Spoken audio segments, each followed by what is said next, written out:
no water, no electricity. No water? No water. The Mara toilet do not provide the water and electricity in their community toilets. Abhi tender nikalenge. So like a tender is seen as a solution to everything. Yes. Basically, your GDP is affected by the lack of sanitation. When you enter to any city, you look at the cleanliness of the city, and it is a kind of the mirror of the administration. Very good examples of success stories in the sanitation. And many times people are, once you educate the people, but the people keep on changing. Yes. Unless you dream something, we cannot achieve the dreams. I consider myself as a facilitator to bring the various stakeholders together. Welcome everyone to the 4th episode of Let's Talk SAS. We have with us today Mr. Anand Jagtap. Mr. Anand Jagtap is a former BMC official who has had more than 23 years of experience in the water and sanitation sector in India, specifically in Maharashtra. He served as officer on special duty for the Municipal Corporation of Greater Mumbai, which is also popularly known as BMC. On the slum sanitation and the slum adoption programs that we learn more about. These are funded by the World Bank. And he has deep experience in engaging with communities, especially in slums, and involving their active participation in co-designing and developing sanitation systems that work for everyone. He currently serves as consultant to many non-profit organizations, namely Indian Institute of Human Settlement, Apnalaya, and many more. Despite having so much experience, when I've met him in events around climate and sustainability in Mumbai, he always is one of the persons with the highest level of energy and the most youthful curiosity to learn more and to just absorb knowledge from everyone and also share what he has to offer. And it's personally a very special episode for me because waste management is the sector that I started my journey with in the sustainability space. So Anand sir, thank you so much for coming to this podcast. Thank you so much. So to begin with, could you tell us how you ended up in this field of sanitation and waste management? Because I feel we know that waste is generated by us, but in the minute it is into the dustbin or in the toilet, we think of it as disgusting and we don't want anything to do with it. When I started, people were wondering why I was so interested in waste management. So I was also curious, what made you decide to join this sector and how's your experience been? Yeah, well, I after completing my post-graduation from Tata Institute, I was looking at the various issues, urban issues and rural issues in the development sector. So one of the issue that time I have assignment on the sanitary workers. So during my studies time, so I realized what is the kind of condition of the sanitary workers.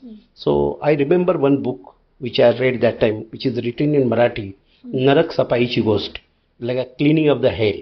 Okay. In English we can translate that. So it was like a kind of eye-opening for me to look at the urban waste issues in a particular Mumbai. I have seen slums in my career since my student days, and I have worked extensively in slum areas before joining Tata Institute of Social Sciences.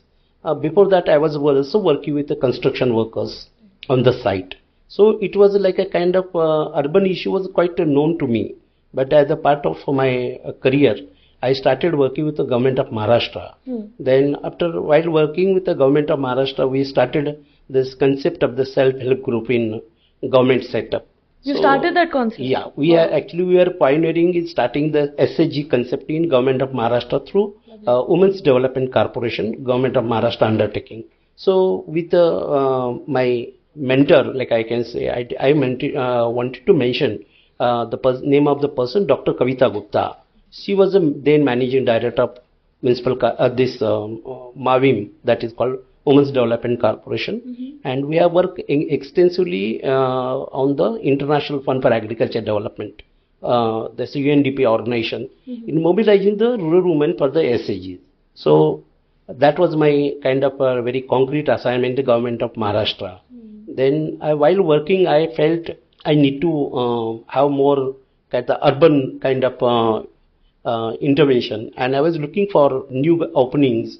And I was thinking in terms of contributing to the urban issues, because that was also necessity, my own personal requirement. My wife was teaching in Nirmala Niketan as a lecturer, so we thought that we need to shift from because rural area I had to travel quite a lot all over Maharashtra. So I thought I need to have some kind of very similar, interesting kind of job, and which was like I got an offer to work as a OSD. OSD is basically it is a designation which is post was created by under the World Bank Finance project called Mumbai Sewage Disposal Project (MSDP). And during the time of the clearance of the World Bank project, so that time the Narmada Dam and everything was environmental issues was on a forefront that time. So before clearing any financial project by the World Bank, they were looking at the environmental issues. And MSDP, basically MSDP is for the developing sewage treatment strategies for the sewage generated by the Mumbai. So one issue was raised that time, what about the slum area? In a slum area, because there are no connected to sewerage lines, because the underground sewage systems are not there in slum area, because slums are underdeveloped area, we popularly known as. So in that area, how to work in the slum areas, and basically starting with a human excreta, which is like a what waste has the two forms. One is liquid form and solid form. Yes. So solid waste management is noticeable because everybody knows about the solid waste management. But that my journey started with the liquid waste management. And in slum area, people do not have the proper infrastructure for the sanitation. For example, they do not have the individual household toilets. So individual household toilets are not possible because of the small dwelling size.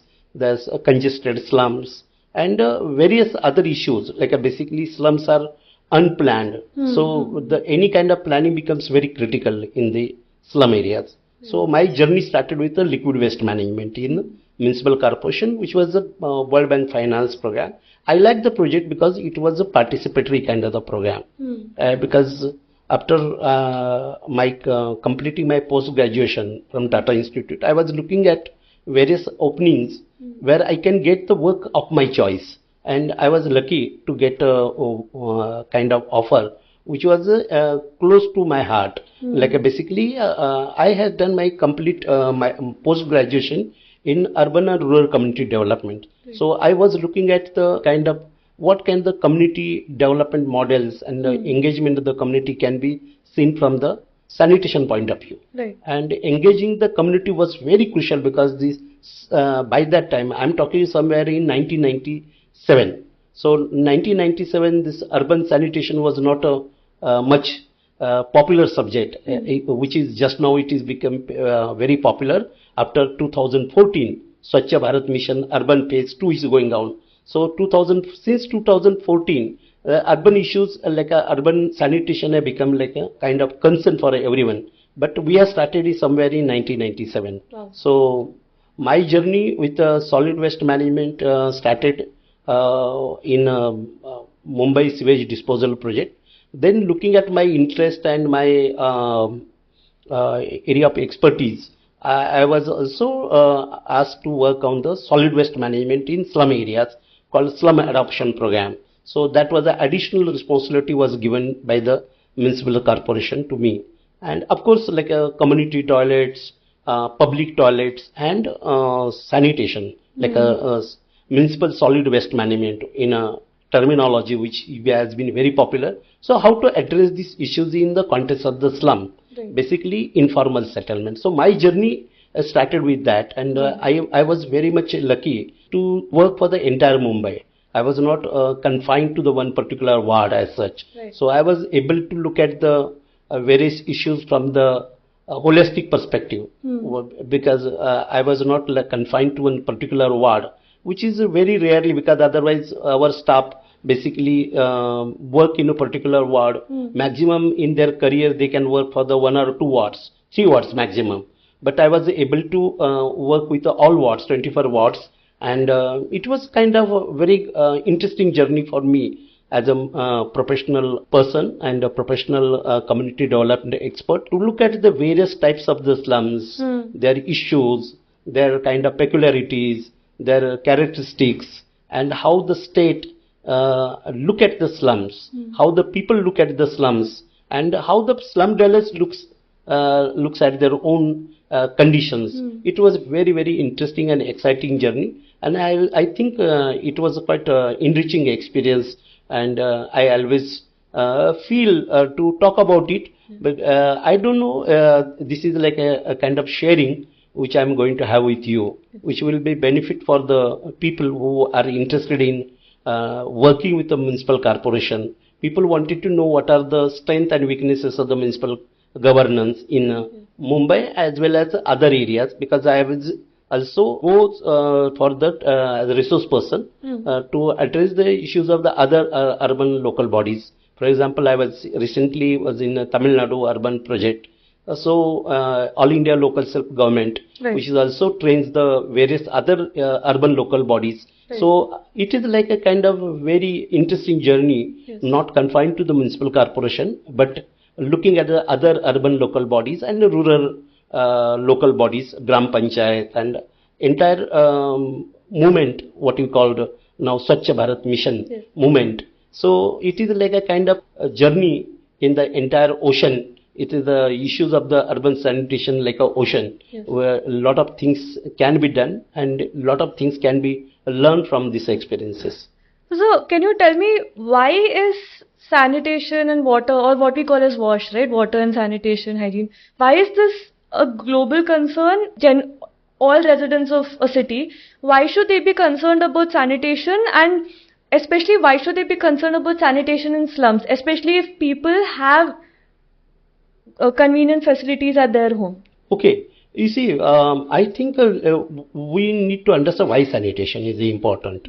So I will address this issue from the two point of view. One is like a public health. When you enter to any city, you look at the cleanliness of the city, and it is like it is kind of the mirror of the administration. So it is very, very important like how the governance is handled in that area. What kind of the governance is there existing in that city. So it talks quite a lot about the type of the governance we have in urban areas. So if the city is clean, very properly managed, Right. so we feel like a living over there. Yes. So it is like a kind of you get a satisfaction. It is like your habitat basically. We need to maintain our habitat in a very clean and a very from the public point of view, the public health point of view. So we need to like address this waste management issues from this angle. One is that is public health, which is like the what you call burden of diseases. If we are not properly handling the waste, it can cause to the lot of difficulties, like waterborne diseases. Like if we are not handling the proper waste in a scientific manner, it can generate around 21% of the diseases. So you can understand the spread of the diseases like diarrhea, then we have the cholera, then we have the typhoid. So list all these kind of the major diseases which are being caused due to the lack of or inadequate waste management. So inadequate waste management can lead to the public health issues, and which can be very serious problem for the both population. The population who is not been basically staying in a very unhygienic condition like a slum like a situation, but because of the density of the population, urban areas are very densely populated. It can generate the kind of, or it can spread the communicable diseases. So from the communicable diseases like tuberculosis. So we have the like I wanted to give the statistical information. In Maharashtra, whatever TB cases are found, 27% tuberculosis cases are found in Mumbai itself. Wow. So kind of people are spitting anywhere, like a date, chewing the tobaccos, they are having the pan, all sort of like habits which has been like celebrated as our cultural heritage, but it causes a lot of like diseases which can spread. The tuberculosis is there, then even polio is also another one thing. In slum areas, we can see that in the before like a polio campaign, a lot of people were like having the polio cases, children, because it is affected public health very adversely if you are not managing the waste. So public health is one of the major concern, like to reduce the burden of disease, and basically water sanitation. These are two reasons, and that's why at a global agenda, Sustainable Development Goal 6 is basically dealing with water and sanitation. In Indian context, we have been working since 1990 on the sanitation. It is not something which is very new to Indian government. We have started our journey during the time of decade. The United Nations had declared sanitation decade in 1990. So 1980 to 90, this was the decade was declared by the United Nations. And our sanitation program, first sanitation program started somewhere in systematic intervention started in somewhere in 1986. Rural sanitation program was started. And from that onwards, we are working on the sanitation. And government has the various kind of programs which are talking about but the earlier focus was on the rural sanitation, because everybody thought sanitation we need to work in villages, and village was the target, and even sanitation only we thought that is only government is giving subsidies for the construction of individual household toilets. But we have a lot of experiences in rural areas. Toilets were constructed but not used by the slum village people. Yes. So it was like something, infrastructure was created, but infrastructure was never used because people never understand what is the importance of the toilets. So toilets were like was a part of the subsidy program by the government, earlier governments. And we have seen sanitation is only limited to infrastructure, like a construction activities. So what we call it is the beyond construction. Sanitation is the concept which is beyond construction. It is not only limited to construction. Right. So construction means that is the infrastructure. I am talking about the infrastructure. So from that angle, the sanitation is very, very important, which has started, government has started taking interest in 1986 onwards. So after that 1986 to 2024, which is going on, so we are working on the many decades on this issue. So we have the various kind of achievements, we have some kind of limitations. So it is like a kind of how we look at the sanitation, because evaluation, because people say that is the construction, we are invested on the construction, our role is over. But your role doesn't stop over there. So sanitation is very, very important from the public point of view. Second thing, that is it has economic benefits, because the productivity is linked with your bodily abilities. If we need to have the working population need to be healthy, needs to be properly able to contribute productively in the economic process. So it gives the benefit to economic benefits to the individual as well as community and nation. So economic benefits are important. Second thing that is very, very important from the tourist point of view, that is a tourist, when the people visit to our country, the country is very dirty and not properly hygienic, people feel disgusted, and your economy also adversely affected because of the things. Second thing, that is third point of the sanitation is very, very important, because it is like a contributes to the environment preservation, conservation. So you are like for example, your waste, when it goes to the unattended waste, go to the water bodies, it like creates the land pollution, it can create the water pollution, it can cause to the environment. So actually it has an environmental concern also along with the public health. So another very, very important aspect, that is the sanitation is very, very important for the vulnerable population, the population which are basically children. Look at the example of children are very vulnerable.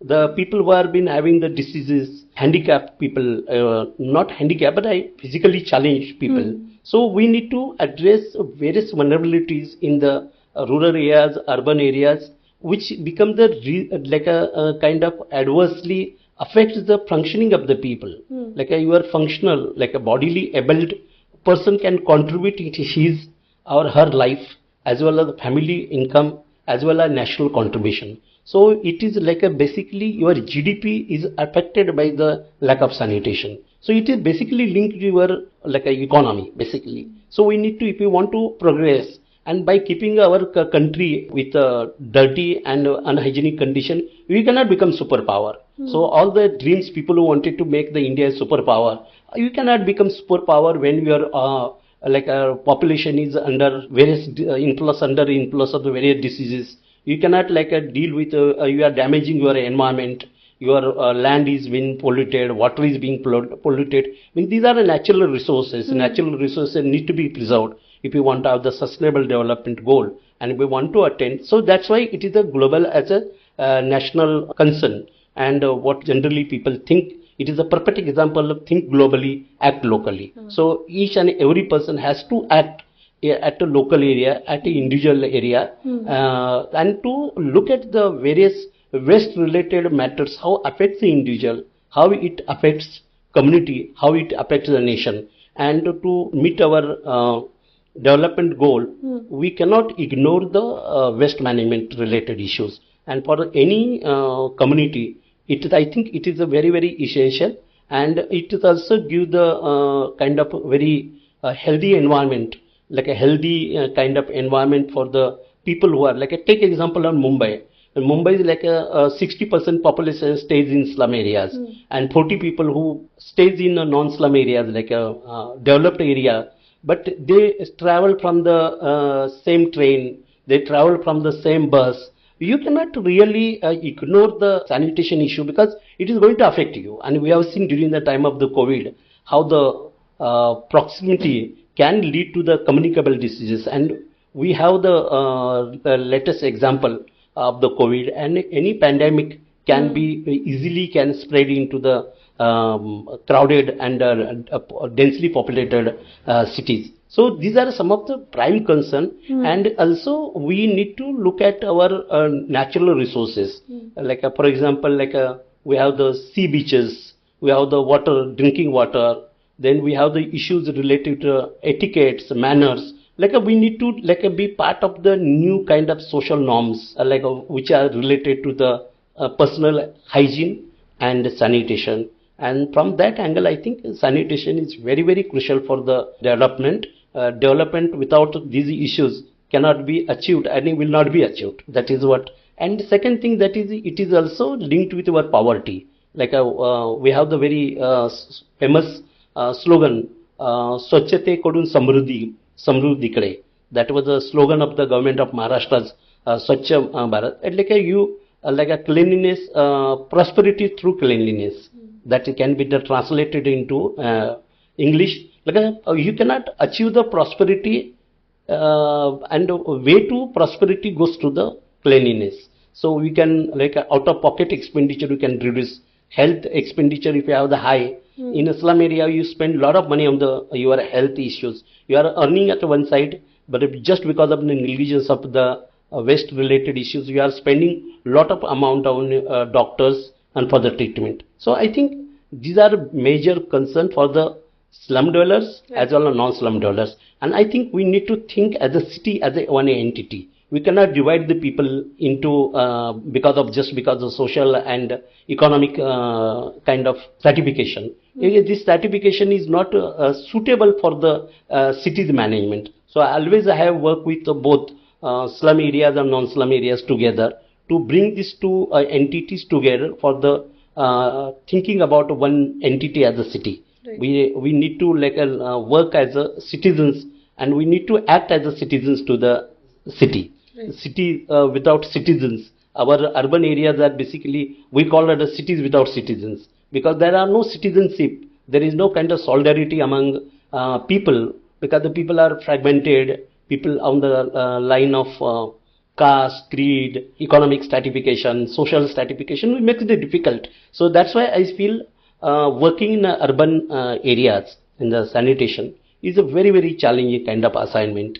And we need to look at the heterogeneity of the population. In villages, the size of people is very, very small. Villages are small in terms of size. Like I take example of Mumbai. Mumbai has the almost a present estimated population is 1 crore 73 lakhs. 1 crore 73 lakhs population concentrated in one urban area, and it is a very, very densely populated city which has a heterogeneity, very strong heterogeneity. It is not a homogeneous community. To work with this heterogeneous population required a lot of kind of planning, a lot of thinking, a lot of like-mindedness in the areas, because it is not a kind of the job of one person who doesn't have, nobody has a magic wand, and that through the magic wand these issues can be resolved by one just stroke. It is impossible. So it is very, very interesting to to address these issues in an urban context. And I think we need to look at from the citizens' point of view, not where you are working, what you are, because my popular slow, bacteria and germs doesn't know class. They don't affect you because of your class. You have the coping capacity, have the different, poor people have the less coping capacity, rich person may be having the better coping capacity, but bacteria and germs affect the same manner whether you are poor or rich. That's what I feel very, very important. Absolutely. Yes, sir. I would like to come to the community aspect later, definitely. But I'm curious, what was, as your role as an officer on special duty, what were the projects you were working on? What was the magnitude of the problem you were tackling? And can you just paint a picture of what the situation was then? Okay. Yeah, you see, I remember when I started my work as a OSD. First thing I wanted to clarify, OSD is basically, I was lucky. I got a designation as the OSD. I was not made into OSD because many retired people has been given this title as a OSD. As a part of the rehabilitation of retired people, they were given this title called OSD. I was not made OSD, but my designation itself was OSD under World Bank program. So I joined as a young professional. I was not retired because many people, you can see that retired people, they become OSD. But I was exception for that. As a young age, I got a OSD's post, and I was supposed to work for this World Bank program. So I remember in 1997, I have seen slums before that also. Slums were not new to me, but I was looking from the sanitation point of view, because earlier we were just focusing on the housing rights, slum areas needs to be rehabilitated, they need to have the, but I never seen from the sanitation point of view. I thought that is a social housing program, what is SRA, a slum rehabilitation, will take a lot of time, because I don't know, because now the SRA scheme has been linked with the market.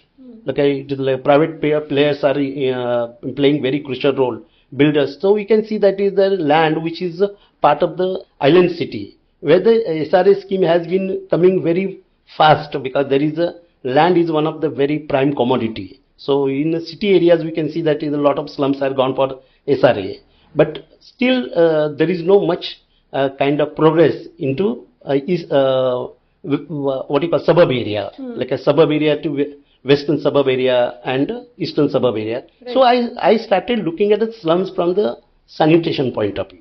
What was that? First thing I wanted to mention about lack of lack of toilet facility, because the people do not have the enough space to create the individual household toilets. So I call it is like having the individual toilets at your own flat is a basically middle class concept. Which is middle class concept. In a rural area, even rural area, this middle class people, they go for the open defecation, because even the person who is a rich mukhia of the village or rich person of the village, everybody go to the open defecation. So they used to go to the open defecation. In urban area, we cannot go for the open defecation. We require our own space. So which has a very much links with your becoming middle class. So in slum area, we cannot have the individual toilets because of the poor infrastructure. What we require for the toilet? One is the economic availability, capacities to invest on the toilet. Second thing, that is if you have our own flat, so we are having our own self-contained toilet in the slum, which gives the privacy, dignity to women. You are also having this is the middle class typical. It is my toilet and I am using it. So that is like a kind of sense of belongingness, sense of ownership is there. But how to create that sense of ownership in the slum area? Because the slums are basically illegal, unauthorized, like a lot of legal definitions are there. Authorized, tolerated, non-tolerated, notified. So these various categories are there. So how the slum dwellers will be investing on the sanitation in such condition? Because they are been they are having the hanging sword on their head. They can be evicted anytime, so they can be thrown out from the city anytime, and they do not feel it is their city. It is not how the person, a person will earn the money in Mumbai and he will go back to the village. Yeah. So he's willing to invest in the village because the village he has that own land. Land titlement is with him or her. So they are willing to spend money on the their own individual household toilets or housing because there is a kind of sense of ownership is there. Land is belong to them. In urban area that is not a condition because most of the people think they are encroachers, they are outsiders, they are basically illegal. So they why to provide them services to them? Yeah, I've also heard that argument many times. So these are some of the perceptions. So in that context, we started working on the what model it will work. So we have the Orangi pilot project, which was because the World Bank we got opportunity to understand. Then Pakistan, they have done this work, Orangi, very famous project, Orangi pilot project, which was done in Pakistan, Karachi. We learned quite a lot from the World Bank project. So always I mention, working with the World Bank gives a lot of insight to the development project because they are not a money lenders, they are bankers. So World Bank is basically bankers. A lot of people think about a neoliberal economy and I have blah blah all sort of things. Why to work with the World Bank program? You are working for the imperialistic neo-colonial economy, etc. I have seen a lot of arguments in my college days. But I think what we need to think, what is the immediate relief? It is like a kind of disaster kind of situation for the slum dwellers. It is like a daily disaster. It is from the public point of view, from the pandemic side of it. The slums are basically prone to a lot of diseases and emergencies, like a lot of death, a lot of illness, a lot of some kind of I call it a permanent disaster in the lives of the slum. So we need to have a different approach for the sanitation, and we have started looking from that. So we realize people are not ready to invest in their own because the land is not belong to them. That was one thing. People are not even investing on the housing because for example, a parallel example I wanted to, if you are staying in a rental flat, will not do the much investment because you are going to move after 11 months to, the same applies to the poor people also. They are not an exception. So they do not invest on the basic sanitation infrastructure. So they depend upon the government. And MyBab government, what we call MyBab government, gives a lot of subsidy. So they depend upon the subsidy. So every year the toilets are being constructed after they get disused, after sometimes they get a totally dilapidated condition, new scheme comes for the toilet. So this is like a kind of vicious cycle which is going on in the field of the sanitation. So vicious cycle can be described into construct, neglect, reconstruct syndrome. So these are and everybody is a part of that. Let me say very openly, it is like a kind of like a political economy basically, political economy of sanitation. Their new tender is there, so new tender has the benefits to a lot of stakeholders. So poor people at a receiving end, and they do not have right to participation. It is they are being receiving the various services, what we call described supply driven approach. In a sanitation basically is implemented in the supply driven mode. So there is no demand for the sanitation from the sanitation point of view because people think यहाँ कमाना है, गांव में जाके घर बांधना है. So everybody even middle class people why the city is not belongs to anyone. Mumbai is not belong to anyone because everybody thinks that is I'm an outsider because it is a kind of alienation. Right. What is called alienation is there because everybody think even IS officers and very top bureaucrats, they go and settle into Pune, retired cities. So everybody will go to their own place and nobody want to stay in this state. But this city can be used for the economic benefits heavily, for the career opportunities. So I learned one thing, who is going to take the ownership of the city? Right. How the ownership can be created in the supply driven approach. Because in supply driven approach, because just people are getting the services without their needs, assessment of the need. So I found that the World Bank program was very different in its design, creating the demand for the sanitation. Because we need to create the demand for sanitation. Unless we create the demand for sanitation, this program cannot be implemented. And second, I like the approach from the bottom to top approach in the service delivery mechanism. So my experience, which was very, very similar, because working on the not top to down approach, that is a supply driven approach, rather than to working from bottom to top approach, which is basically participatory in nature, very democratic, and which is tuned to our constitution, because each like our constitution gives a lot of scope for the participation. And these things are being very much discussed now in the context of the rural bodies. We have the 73rd amendments, now we have the 74th amendments. So these all kind of constitutional provisions have given enough space for the community participation, and people needs to be treated as equal partners in the development process.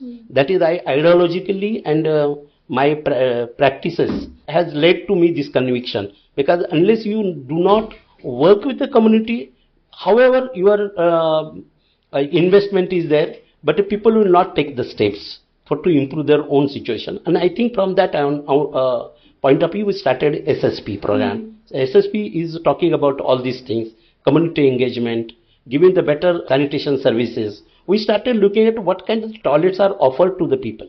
So majority slum dwellers get the aqua privy toilets. So who actually provide the services to the slum areas? So we have the municipal corporation is one entity, strong entity. Where the second is MHADA. MHADA toilets are constructed from the MLA fund.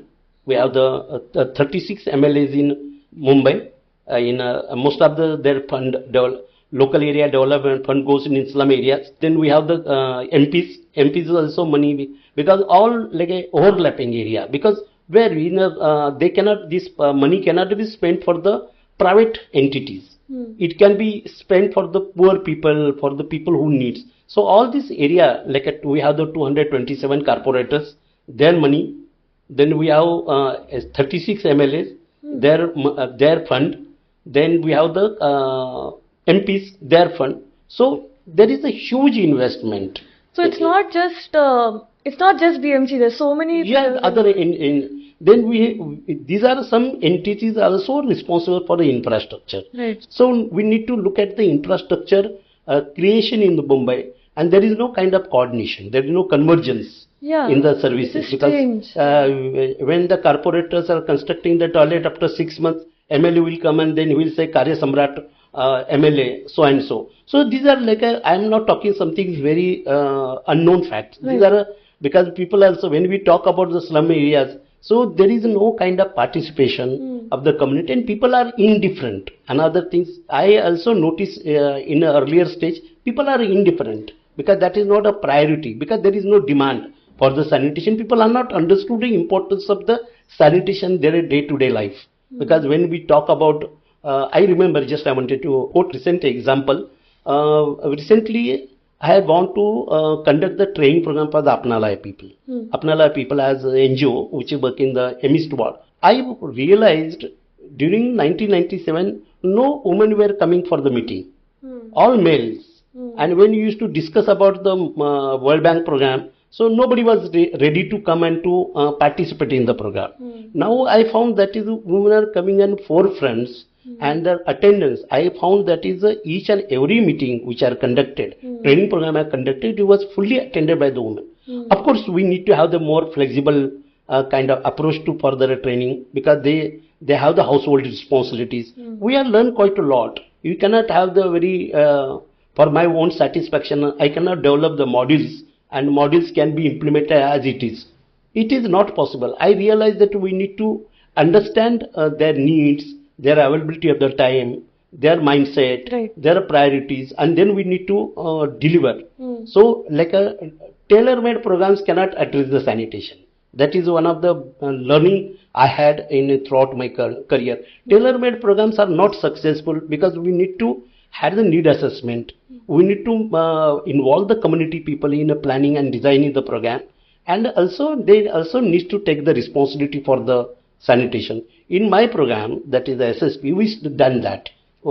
Initially, World Bank also has a very academic kind of thinking, like people should contribute financially. I say when the free service delivery available, the people will not contribute. So we had the long time arguments with the World Bank also to rechange, reframe their policy, because many times we become very rigid, because just a policy is created by the XYZ person, we become very rigid with the policy. But we are able to influence the decision of the World Bank also, because earlier World Bank has given the fund to implement the program on the BMC land only. Right. So through our studies and our observation and evidence, we shown that is the BMC area is much better serviced area compared to private slums. Private slums? Private slums, that is the 50% slums are on the private land. They are not on government land.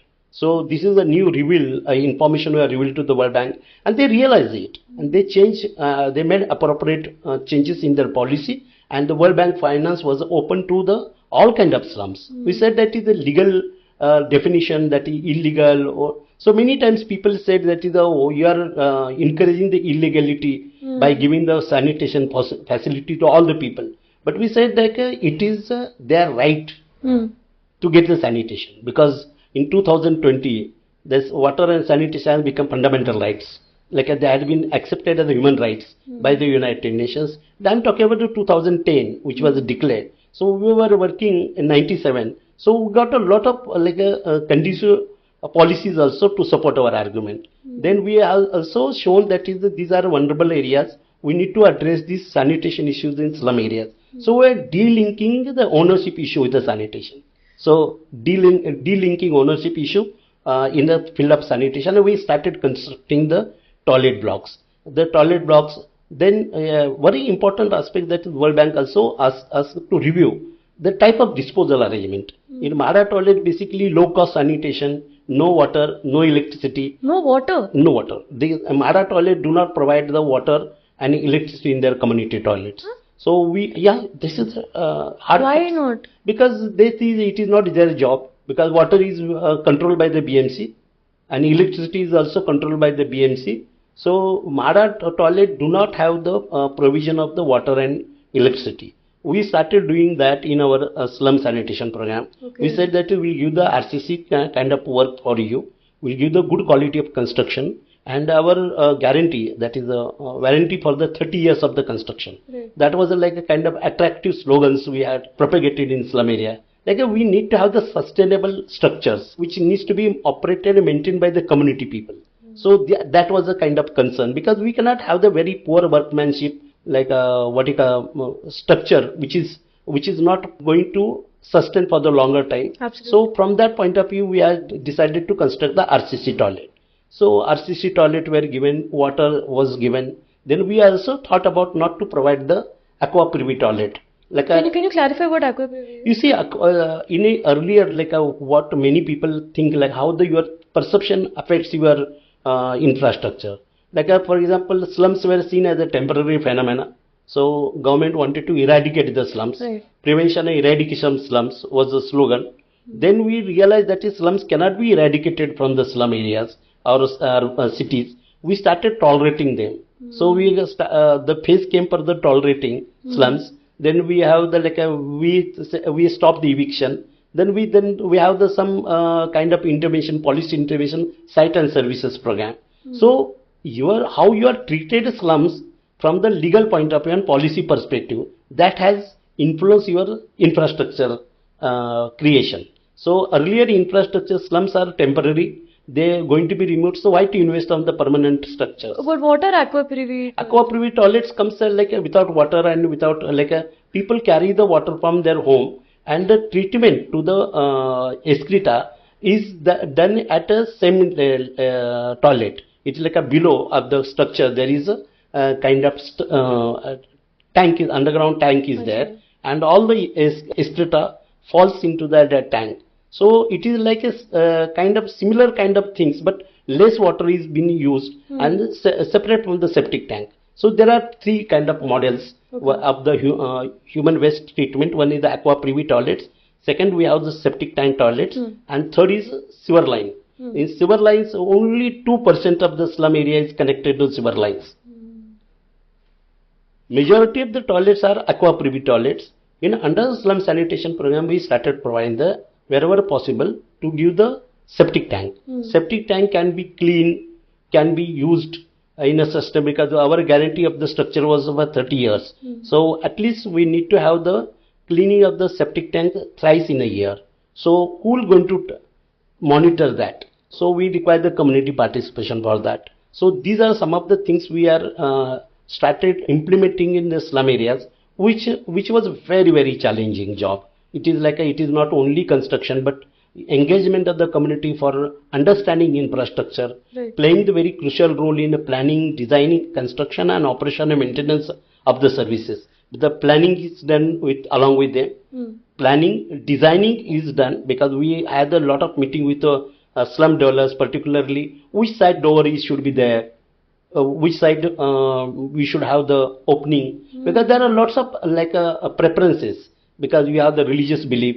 I realized I wanted to quote one example. When we started working in the Sivajinagar area, where a lot of Muslim population is there, but women are under the burqa, that is, but they are going for the open defecation.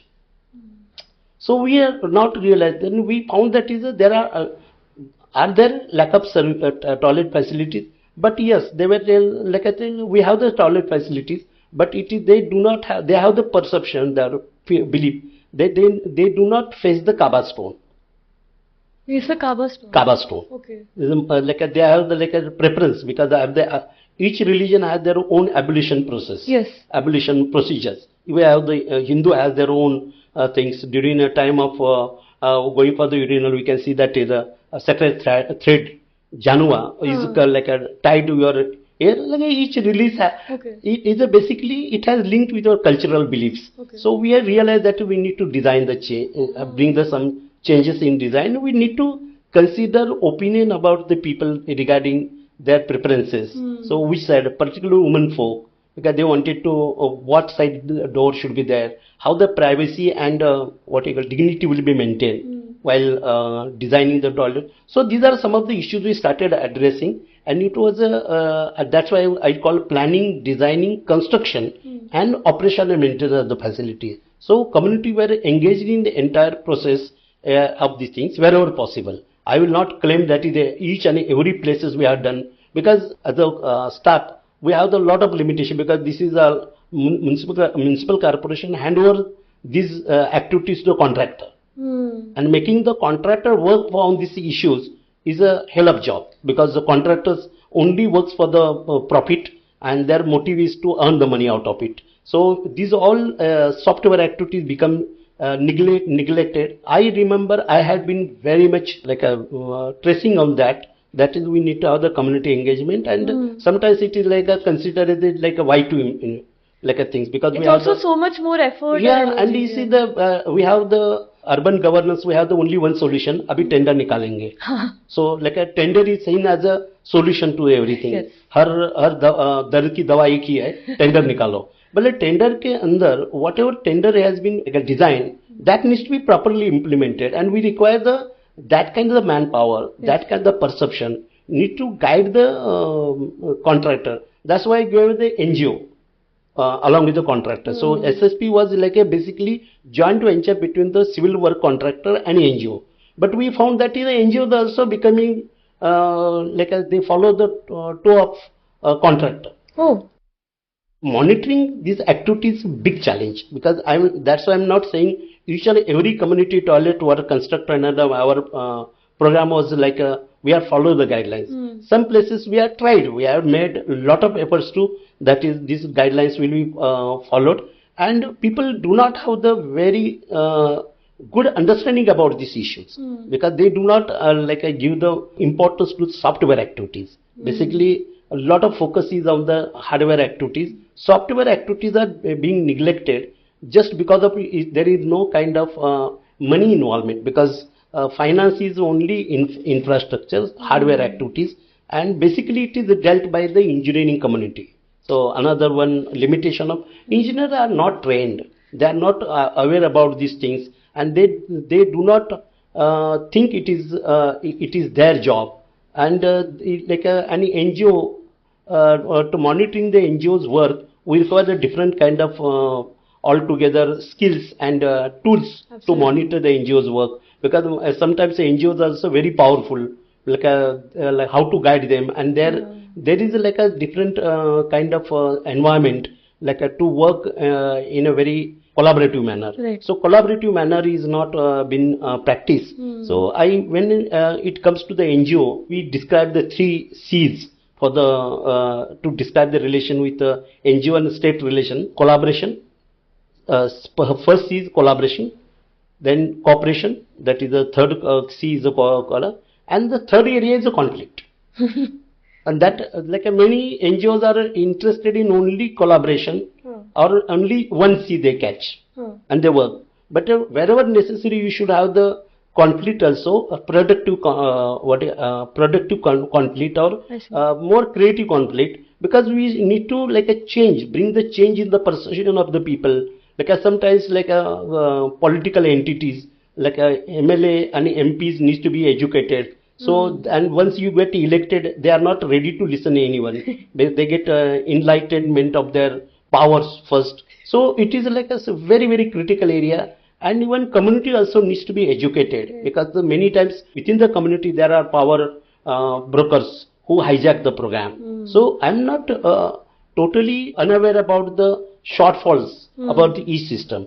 But I think what we need to look at the multi-stakeholders kind of venture. Right. Like a sanitation is basically multi-stakeholders kind of initiative, and multi-stakeholders engagement needs to be properly understood in the context of the community domination. Because the community should be on the first front, and other like a contractor is also stakeholder, but he is not a main stakeholder, principal stakeholder.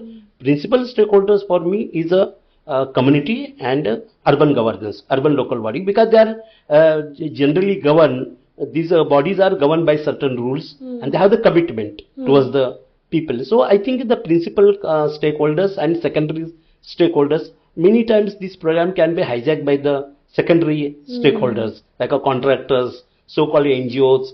So these are some of the various collaboration in these things. So SSPs was basically this kind of the initiatives, and that was, we started with a liquid waste management, that is a toilet, and then we expanded the same concept to the solid waste management under municipal corporation, and we engaged the community because the community used to come with a lot of complaints. You see, basically if you look at the perception of the people, they have a lot of criticism on the BMC. So yes, we will see that is a blame to the BMC. If you weight that blame, it will come in tons and tons, equivalent to the garbage. It will have so blaming is blame is one of the very, very popular game which people are engaged in. Like they say, I'm okay, you are not okay.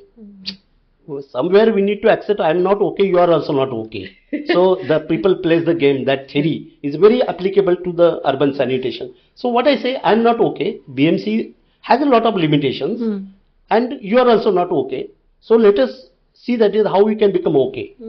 Like I'm okay, you are okay. So these are, but this stage will come unless we need to look at what are the objection from each others.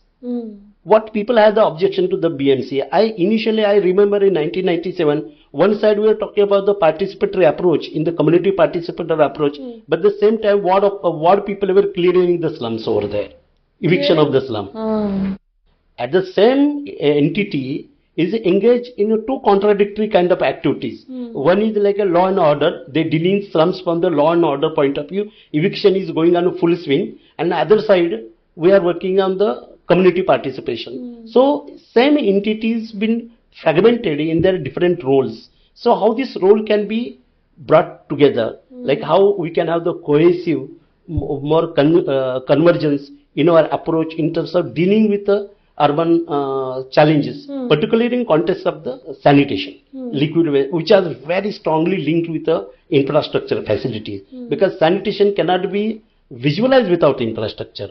But that is not end in itself. We require the beyond infrastructure also, and that is like the model of community engagement, mindset of the people. These are some of the areas which you need to address. Because mindset of the officers, mindset of the contractors, mindset of the community, mindset of the officers, mindset of the NGO staff. So all these things are very, very equally important to work on that, and nobody has the patience. Everybody want to, government works on the target. Like we had to produce the report, how many toilets you are constructed, how much money before March you have spent. So spending capacity become your indicator of performance, Right. performance indicator. So before March, we want to award the contract. Before March, we want to spend the money. Before March, we want to engage the contractor. So these are become like a priority in the government. I'm not saying this is wrong, but also we need to monitor with what you call the input and output monitoring. Input needs to be monitored in along with the output. If you will not have the proper output of the investment, then we will not go to the logical end. The activities will not go to the logical end. So my experience with the slum sanitation program was started with that. We were able to nice like BMC has continued this program after my retirement also. Lot number 12 is going on. So I have worked up to lot number 10 in the 11 up to lot number 11. Lot as in an area. No, lot is basically contracts. Okay. Contracts like we describe the first lot is the first contract, Okay. second contract. So like we have the so far 12 contracts, and I have worked up to 11 contracts. So till the 11 lot number 11, I was a part of the BMC, and BMC had not disowned the and I think they cannot afford to disown.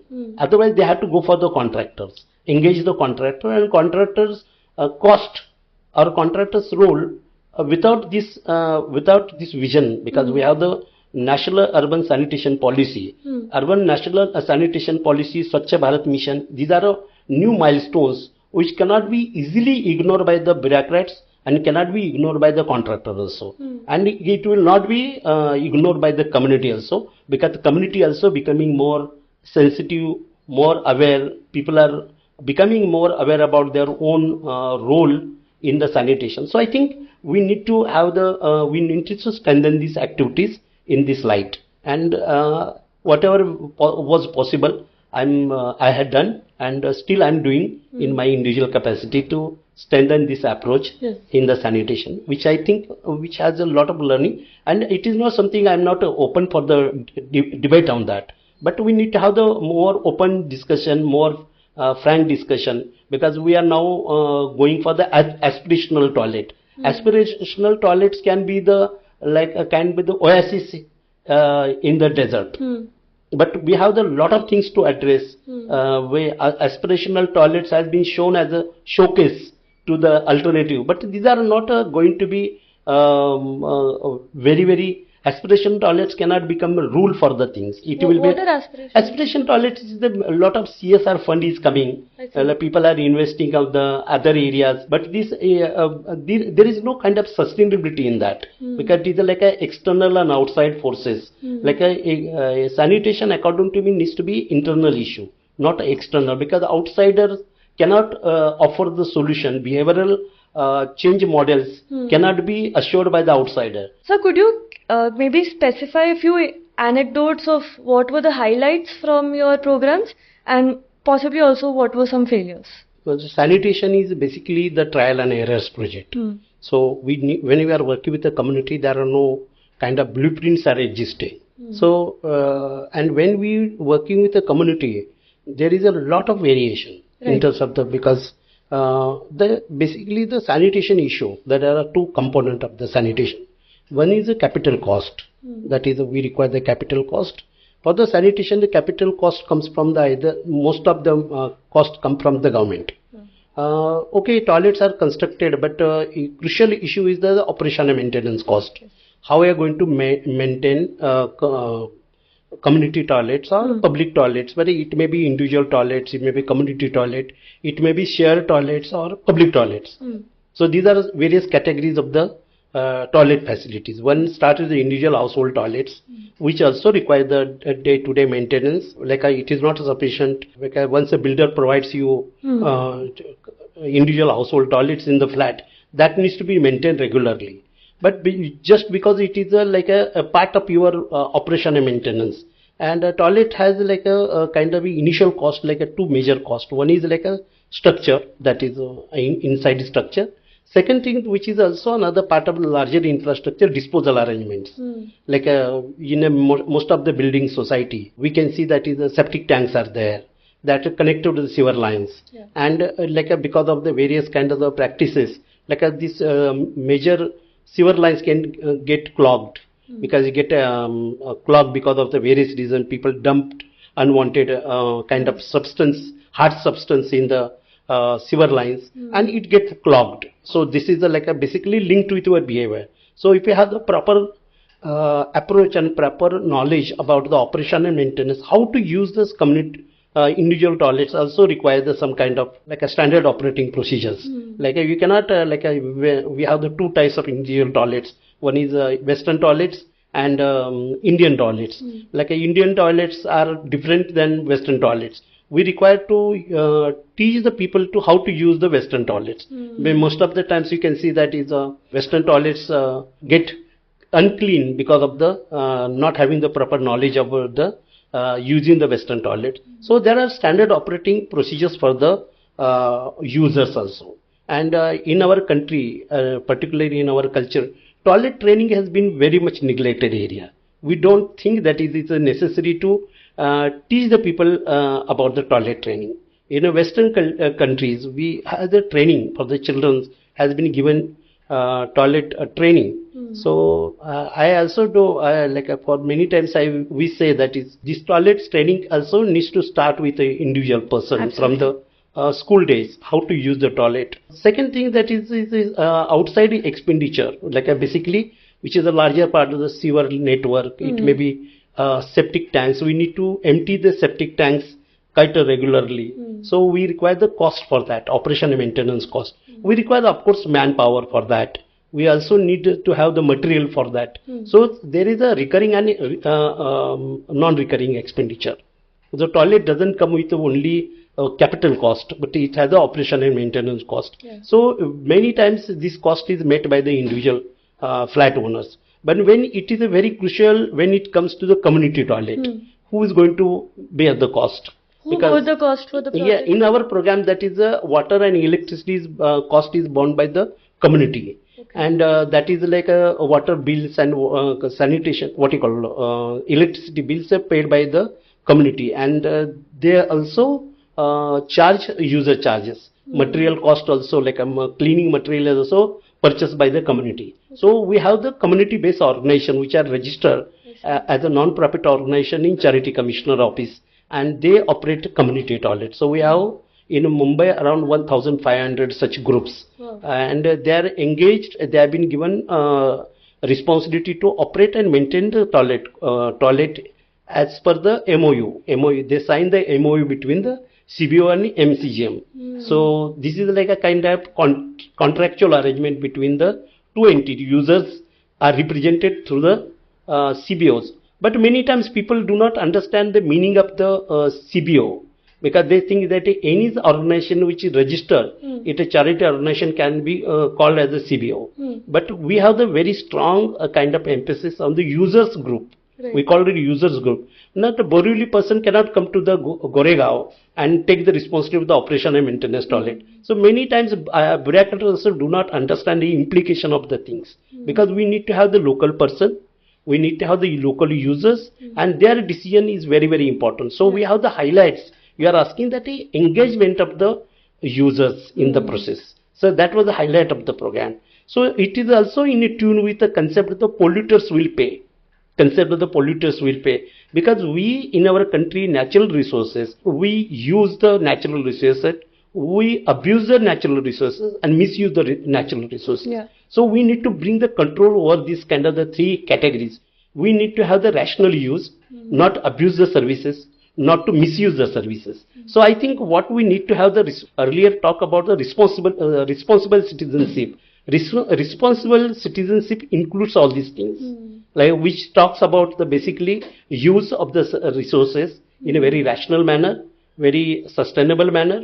Whatever resources, many times toilets are provided, but they are not used properly. They get disuse condition. They become dilapidated. And once they are dilapidated, it cannot be, they don't remain in the usable condition. So naturally, this vicious cycle is repeated, which I mentioned earlier. So this is one thing. Second thing, that is we need to invest on the infrastructure, because that infrastructure cannot be met by the users themselves, because the construction of the septic tank, repair of the septic tanks or sewer lines, connecting to sewer lines. These are larger investment, which are the part of the larger infrastructure investment. It cannot come from the community because community cannot afford to pay the, and if it needs to be done by the community, will have the additional burden of the things. So sanitation, there are two concepts in the sanitation, was the free sanitation versus affordable sanitation. We do not endorse the free sanitation because there is nothing free in the economy.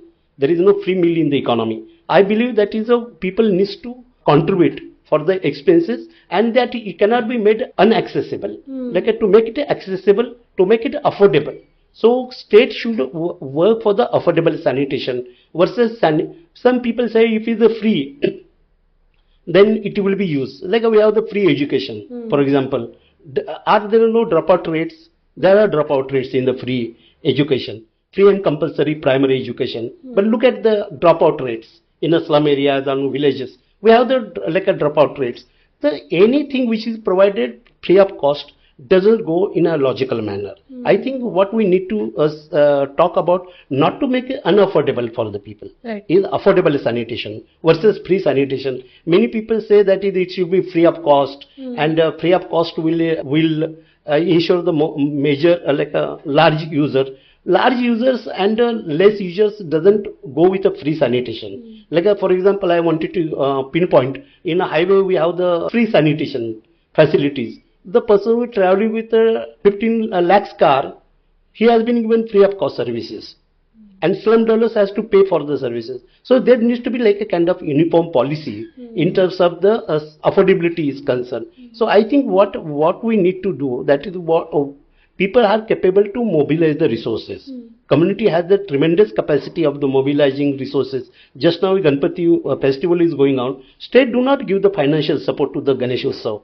State do not give the money to Navratri Utsav. But people have the capacity to mobilize the resources for their own entertainment, for the religious function. Why not for the sanitation? And state cannot provide the like services and reach out of the state to the inaccessible areas is very, very critical because everything revolves around the contracting. Like a contractor, then his money, whether he working or not working, who is going to look at, monitor this kind of program? So community at a decentralized model, community call it a decentralized model. If it is, they should understand the importance of the hygiene. They should understand the importance of the sanitation, and the demand needs to be created for the sanitation. And where is the demand is there, then is the supply is there. And supply needs to be should be made in a very flexible manner, affordable manner. Supply cannot be costly, cannot be like inaccessible to the poor people. I believe that the slum dwellers, people who are marginalized community, needs to state require the intervention like wherever possible. Like a government is already talking about the viability gap funding. Why the viability gap funding cannot be introduced? Not like giving all kind of facilities free of cost, like a blanket kind of things. Like everybody will get these things. Like a recent, like we have seen that is a Ladki Bahini Yojana. Recently I was looking at the comment of the things. Like a people who has the like a 15 lakhs rupees car, why require the free of cost highway sanitation facilities? It can be made like a affordable. Like it is not, nobody should exploit these opportunities for the exploitation of the users. But make it more affordable. Affordable sanitation is my kind of prime concern, and we should give the freedom to decide how much we should charge. There cannot be the one tailor-made like a one kind of rate for the everything. Like for example, like many people ask that is how much money should be charged by the community. Let them, because it is lots of different number of users, number of the facilities, and let the people make the decision. Misuse should not. We need to create the responsible citizenship, and people should not exploit. It is not a kind of earning. Like many people have the misconception that is, toilet has a lot of money, people are minting the money. But at least these are some of the outside perceptions according to me, because I think if they would have been, there would have been major scope for the business, then all the business community would have come in the sanitation. And according to my observation, there is a very less kind of investment from the private sector in the sanitation. This domain is predominantly governed by the government, and government has a major kind of investment in the sanitation sector. Sanitation sector, private sector has started entering into this sector recently. Like But Unilever. Unilever is there or whatever, but the CSR people are constructing, but still it is like basically is not a affordable sanitation. Basically it is like a CSR fund is there, like it is like a one-time investment, but they think the one-time investment is not a sufficient to sustainable sanitation. We needs to look at the operation maintenance cost and how the operation and maintenance cost can be met by the community to make it more affordable and more clean and hygienic services. Because in a community toilet, because many people think that it is not alternative, but individual toilets are definitely ideal solution. But I have seen my experience with a SRA scheme. SRA scheme, the people are asking for the services. Like people who are gone for I call it horizontal slums are disappearing and vertical slums are being coming. But people are asking for the services. Because suddenly state has withdrawn or ULBs had withdrawn from the services because they are not giving the solid waste management facilities to. Earlier they were getting in a slum areas from the BMC, but once you gone to the building, so your status, legal status, you are not slum dwellers. Right. So you are not getting the services what are provided into the slum areas. So this kind of the shift in the approach also in service delivery model. No? But we have the different service delivery model for the non-slum population and slum population. And like I have seen a lot of examples where the slum rehabilitation was done, project affected communities were rehabilitated. They are gone shifted to the building. But I think what we need to look at the operation and maintenance cost of these services, because many times when the housing facilities are provided in under SRA scheme, but they cannot afford to maintain the operation, maintenance cost.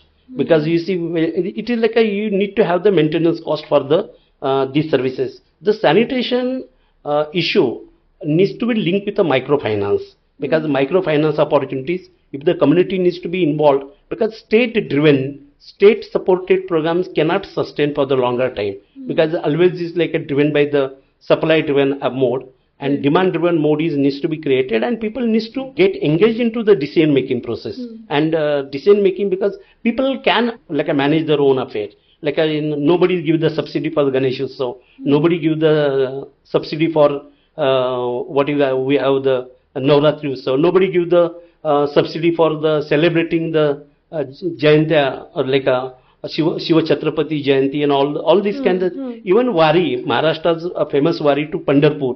These are some of the community-driven activities. Why we cannot implement that thing? But what we need to see that is each and every population, each and every vulnerable group should get access to sanitation.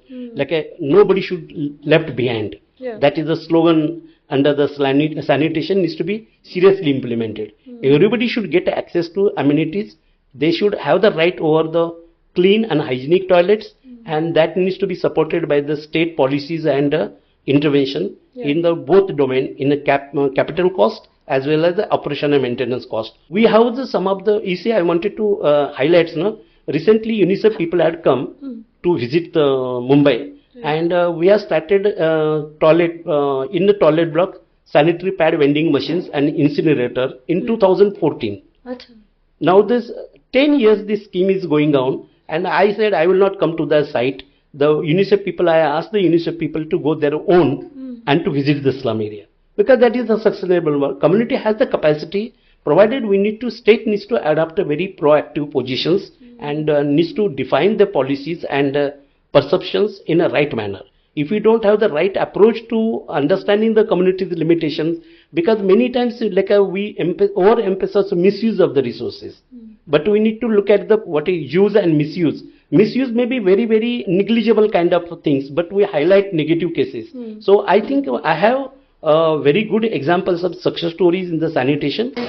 हम लोग का बड़ा सुविधा है, bathroom में जरा से बात नहीं है, खूब अच्छा है और खूब आराम से है, कोई बात नहीं। रात में कभी तकलीफ होता है तो खुला रहता है ना? खुला रहता है।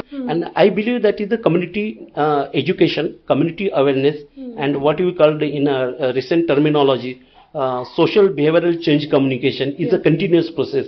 And many times people are, once you educate the people, but the people keep on changing. Yes. Like in a slum area, that is, people change their job, people change their residential area, new generation comes, young generation comes. We need to continuously educate them. It is not a one-side activities. Yes. Many people are एक बार किया है तो और क्यों करने की जरूरत है.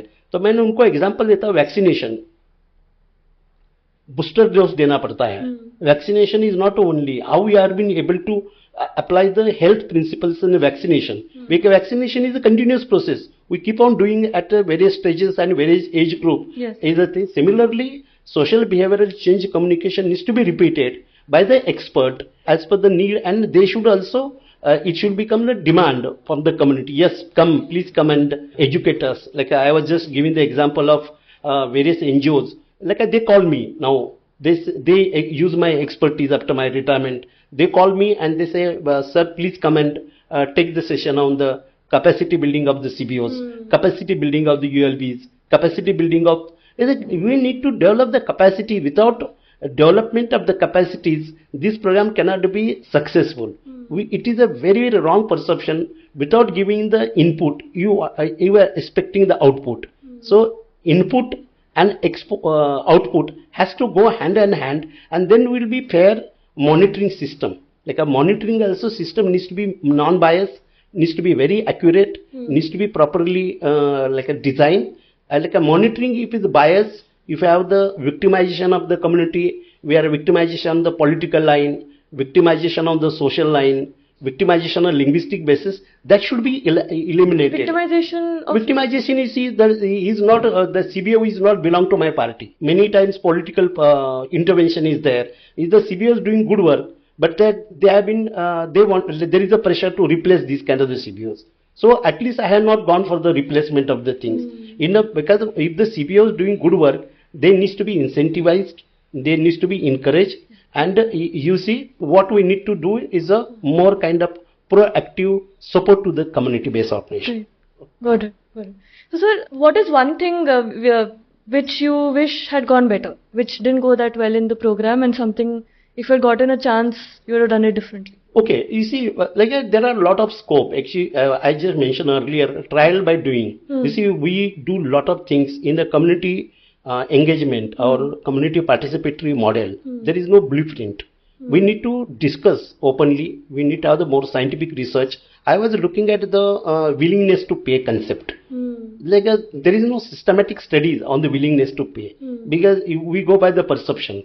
I was recently came across with a study which is done in Lucknow and Kanpur by the one foreign research institute. They has done the random control test, RCT, random control, randomized control test in this field. They have given the I never understood why this Mumbai we cannot take up this kind of the studies. We need to have the more studies, because we say people cannot pay. Bangladesh people can pay for the services. Why Mumbai people cannot pay? It is basically there is a culture of the free culture. Everything we wanted free of cost, but there is nothing free of cost, because some money has been spent.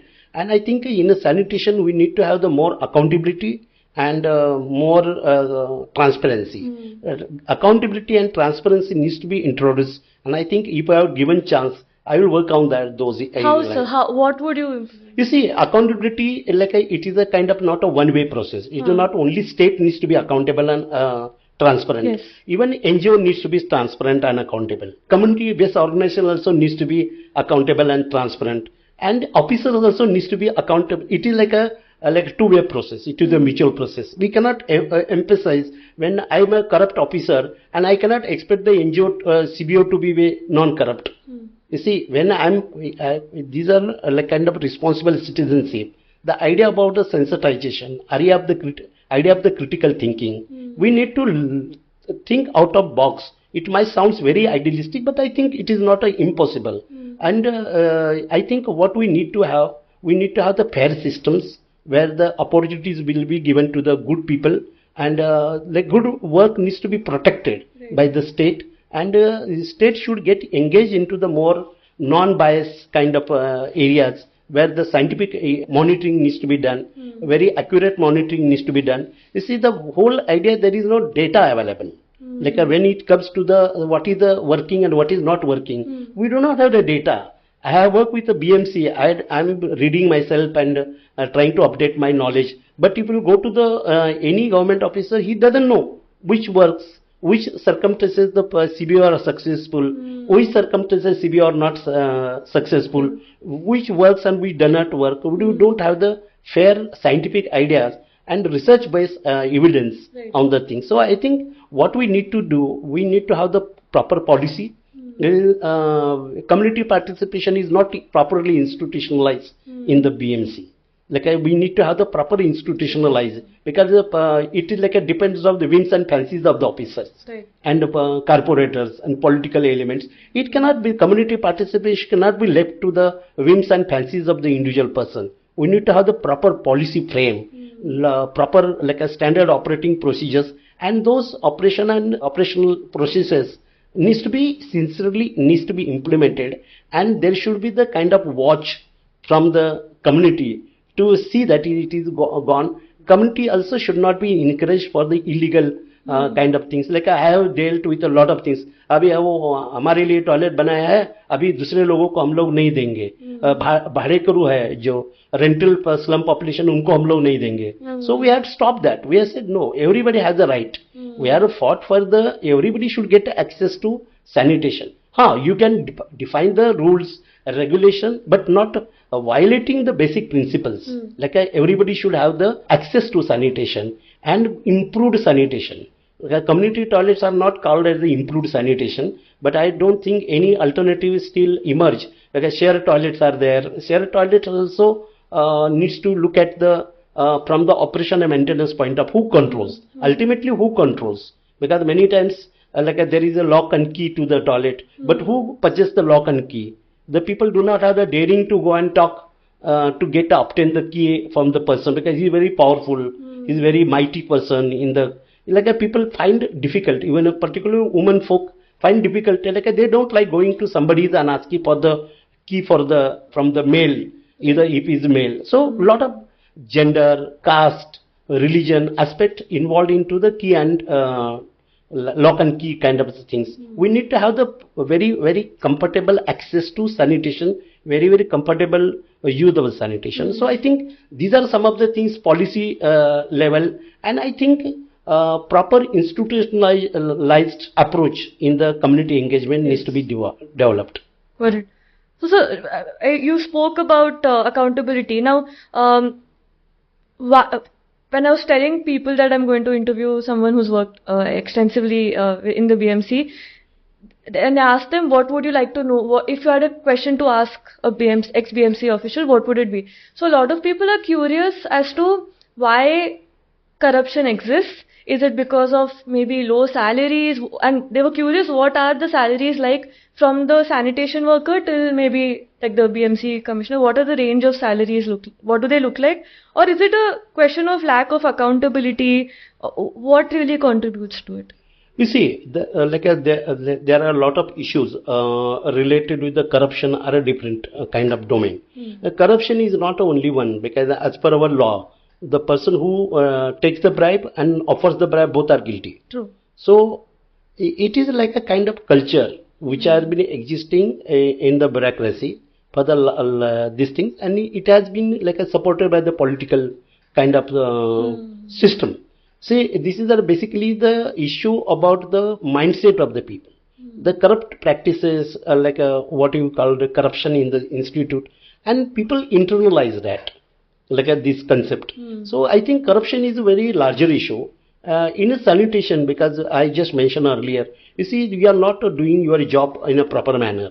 That itself is like a deviation from your own agreement. Like a contractor supposed to provide some quality of material, like a 30 years commitment for the toilet is not maintained, because the good toilets are also demolished by the by the authorities. The good toilets, why need to be demolished? It can be repaired. There is what we call, we have the defect liability period. But defect liability, without understanding the defect liability period, the toilets have been demolished in favor of the contractor. Where the contractor's responsibility is over, defect liability period is over. So I can quote such kind of the examples where there is a scope for the corrupt practices. Now whatever people want new toilets, you see what we need to do, we need to have like a proper functional sanitation. Not necessarily old toilets are new toilets are not only necessary, but the people are getting the new toilets because under various funds like a corporator fund, the MLA fund, MP fund, and they think that the new toilets will resolve their problems. So I just wanted to mention about the difference between the Mahara toilets. Mahara toilets, there is no absolutely accountability or engagement of the community. It is basically implemented in a supply driven mode. Right. Like the top people decided where to construct the toilet, whether it is necessary or not. Right. So people can also need to participate in assessing their toilet, whether it is functional, and technical people can come to the support, whether it is totally dangerous to use. Right. Like what you call structural stability. Right. We need to understand the structural stability. Yes. Technical guidance can come for the rescue of the toilet, but like demolishing all the toilet blocks, like some SRS scheme is coming, good toilets are constructed. So one side, we just wanted to draw your attention, one side there is no adequate sanitation. There is always like a kind of gap between the sanitation, looking at the population, size of the population. Just I wanted to mention, like there are 50 lakh floating population in city, in Mumbai. 50 lakh population comes for the tourist, for the business purpose, for the various kind of things. But there is no need assessment of the public toilets. We have done some extent need assessment in the slum area. Like for example, you have do not have the fixed figures of the slum sanitation for the slum population. We have the 3 figures. One figure is a 2011 census. Second figure is given by the BMC's DP plan. And of course, there are some kind of like 3 figures are there. There is no accurate data. There is no kind of like information technologies coming to for the rescue of the better planning. So there is a gap. So I just wanted to give the inadequate sanitation. Like we require like at least 1 seat for the 30 people, as per the new norms of the Swachh Bharat mission. And minimum distance between the 2 community toilet blocks should be 50 meters. But we can see that the toilets are constructed very in the same area without demand, without need. Because in some area the Nagar Sevak or corporate is very powerful. He has constructed a lot of toilets. But those toilets are not necessary. You mentioned about at one place, like your decentralized model. Sanitation is basically decentralized model. The Borivali person will not come to the Virar for the toilet. Or Dharavi person will not. Like they are constructing the 100 seat at one side. Like how the women, children, like a bodily disabled people can access these services. And for that thing you are demolishing the decentralized toilets for the new to construction, and you are showing these are aspirational toilets. I am not agree with this kind of the perception. I'm looking, and I have a lot of evidence to discuss with the people who are like-minded, because you see this is basically sanitation is decentralized model. You wanted to have the toilet in your own house under 4 walls, that is the individual household toilets. Community toilets, because it is not possible to construct the individual toilet, that's why we are going for the community toilet. The community Matunga person or Dharavi person requires the decentralized toilets, not having the concentration of the seats at one particular place, but to showcase, like it is a link with the political economy I have mentioned. Like they are constructing the aspirational toilets, good quality toilets. What do you mean with good quality toilets? Like you see, like what you call improved sanitation. Good toilet is as per the joint monitoring committee of World Bank and UNICEF and WHO is like a improved sanitation. It needs to have the proper disposal arrangement. It needs to have the continuous flow of water. It needs to have the electricity. It needs to have the proper cleanliness. It needs to be disinfected properly. It is not like something we wanted to showcase. Something like we don't have to construct the Taj Mahal for that. You see, Shah Jahan has constructed the Taj Mahal for his Begum. हम लोगों को ताजमहल देने की जरूरत नहीं, हमको एक simple toilet देना है. As the people are looking at the Taj Mahal is very, very attractive. It is not like we don't require the a replica of the Taj Mahal in the community toilet. What we require, the accessible sanitation, affordable sanitation, more clean and hygienic toilets which are being managed by the communities themselves in a very proper manner, and the people have the right demand for the sanitation. Demand cannot come from the top. Sanitation, if the community people are interested in getting the demand for the sanitation, and that is the most important component, that we need to have the more demand for the sanitation, like a water, and it is linked to the earlier benefits. That benefit needs to translate into the individual level, family level, community level, and national level. Then this will go in a very right manner, like what we have the vision for the improved sanitation. Improved sanitation, best alternative to provide the individual household toilet. But even you have the individual toilets, we require the public toilets.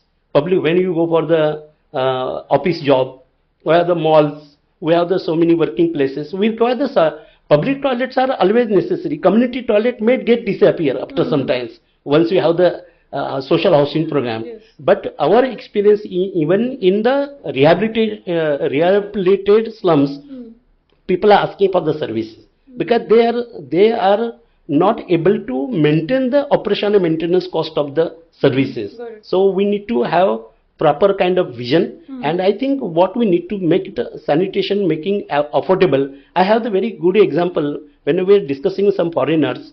So they said that she was the lady. She said, you see, we were sitting in the hotel, and the hotel owner, the waiter come and put 2 glasses of water for us.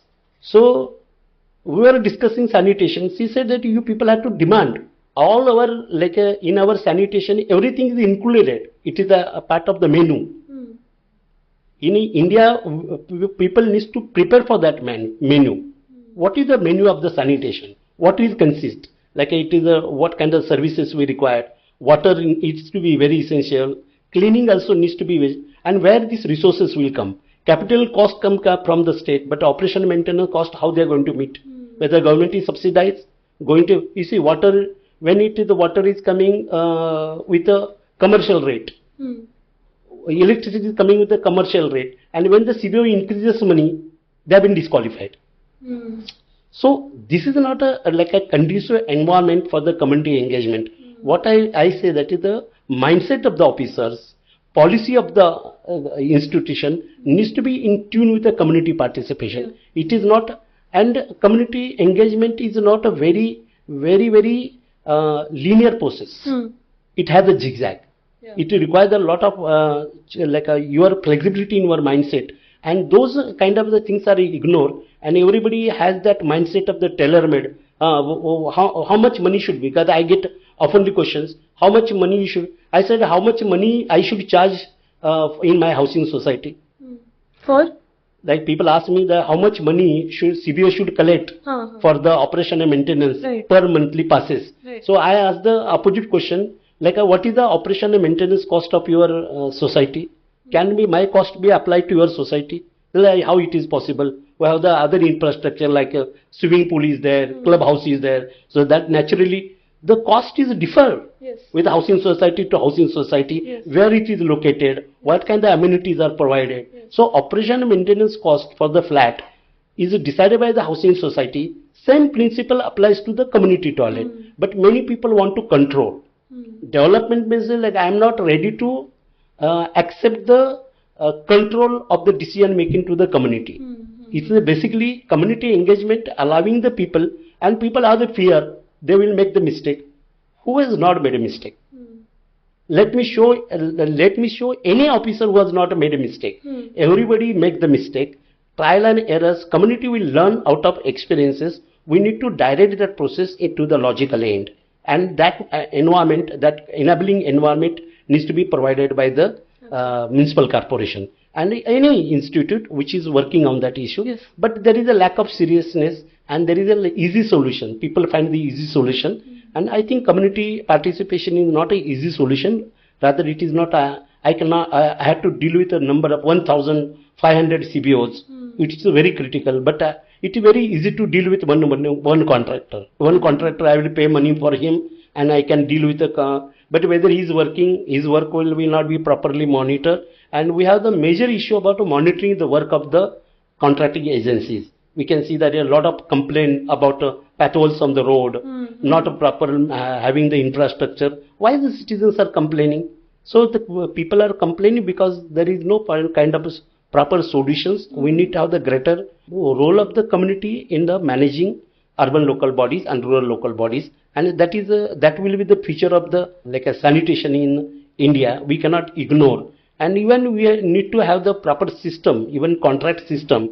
We need to have the very proper contract system to ensure the hygienic, usable toilets, which is very like a improved sanitation, and contractor needs to provide this improved sanitation if he is our contractor engaged. But I don't see that kind of vision and that kind of the expectation for a contractor. Contractors sometimes do not have the appropriate manpower. Their material is not supplied for the cleaning. Nobody monitors that, and there is therefore I think there is a lot of scope for the corruption in the system. Every stakeholders will do their job properly, then corruption will automatically minimize, and the only solution for that is creating awareness and greater social behavioral change communication is the only long-term solution, because it cannot be address the issues in one-sidedly. I think we need to have the proper thinking. It sounds very idealistic. People will think it is very idealistic, but I think idealistic solutions, because we need to dream something. Unless you dream something, we cannot achieve the dreams. And I believe that is let us see the dreams together, because once you if you have one person is dreaming, that remains a dream, and when the many people's dreams, it become reality.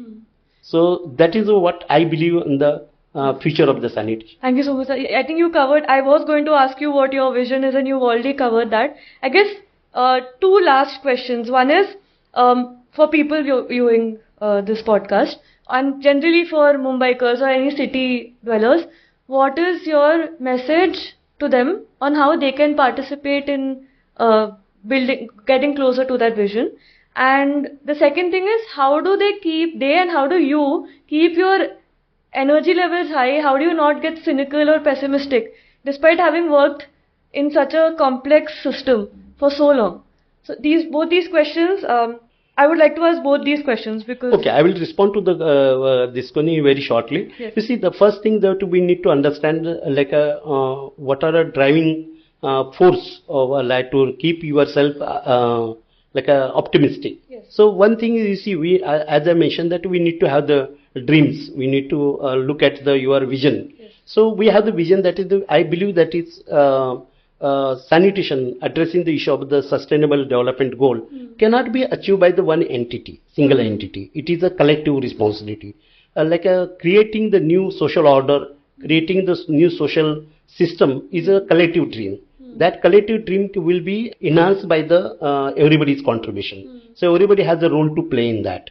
Even I mentioned about the cities. Cities without citizens is not desirable. We need to have the cities with citizenship, and how to build up that citizenship is a very crucial thing. In the citizenship, we should feel that we are a part of the city. The sense of ownership needs to be created, and the state should provide that space for the ownership concept. Everybody should be allowed to participate, and they should be seen as the equal partners in the process of the contribution. I just wanted to give the husband and wife relationship. If they are both are equal partners, then there is a better family life. If there is no equality and there is no equal opportunity for participation, it will become one-sided affair. So state should engage into this kind of the things. So a question that is non-slum population, like a lot of young people, research. I have got a lot of people from the foreign university who have come and studied sanitation, France, then Switzerland. I got reports of those people. Interested people can look at this report. They comes, when I said, when Nathalie Annick, one of the French students, she came and I said that one city is used by the 80 persons. She came to the literally slum areas and she done the air counting. That is commitment to those social sciences. Lovely. Like a what you call the lab to land. Lab to land, we need to go to the field and to study the various challenges. It is not a easy to address the issues, because nobody is so genius that she will have the all solution in one side. It is a gradual process. So she had done the head counting, and she came with a kind of time flow.